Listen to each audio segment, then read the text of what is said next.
तुमे समस्ते स्टूडेंट थिबो किंबा आगरू स्टूडेंट रही थिबो। एक कथा भल भाबे जानी थिबो जे कोनोसी भी प्रॉब्लम को सॉल्व करिए पूर्वरु से क्वेश्चन को भल भाबे पढ़ी नेबा बहुत जरूरी होई थाए। जो माने तरतर रे क्वेश्चन को भल भाबे न पढ़ी सॉल्व करिवारे लागि जानती किछि ना किछि भूल करि दियंती। किंतु यदि अल्प समय से क्वेश्चन को पढ़िबारे ऑब्जर्व करिवारे लगाइबो तो तुम द्वारा से भूल हेबो नाही। मने रख तुम जीवन रे थिबा प्रॉब्लम सेही क्वेश्चन परी होई थाए।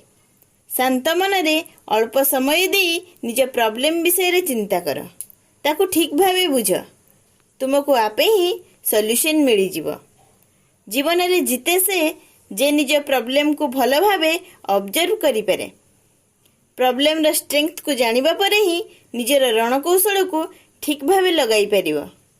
धैर्यर सह निजर बुद्धि को व्यवहार करी दुनियार बड़रू बड़ प्रॉब्लम रो सॉल्यूशन तुमे बाहर करि पारिबो। निजर प्रॉब्लम को डरिबा बंद कर। एग्जाम आसीगला डरीगल, बिजनेस रे लॉस होला डरीगल, अन्य किछि प्रॉब्लम आसीगला डरीगल। तुम अजाणत तुमे सॉल्यूशन विषय रे चिंता करिबा बदल रे प्रॉब्लम भितरे अधिक पसी जाओ। अधिक रु अधिक प्रॉब्लम विषय रे भाबिले कौन हेबो? आउ अधिक तुमर किए कौन बिगाड़ी देव? जार जीतिबा पई दृढ़ विश्वास रे दम थिबो, सफलतार रास्ता केवल ता पाई ही खोला थिबो। जदि आपण एही वीडियो रे कुहा जाइथिबा कथा सह सहमत अछंती तो आज ही चैनल टी को सब्सक्राइब करंतु और वीडियो टी को अधिक रु अधिक शेयर करंतु।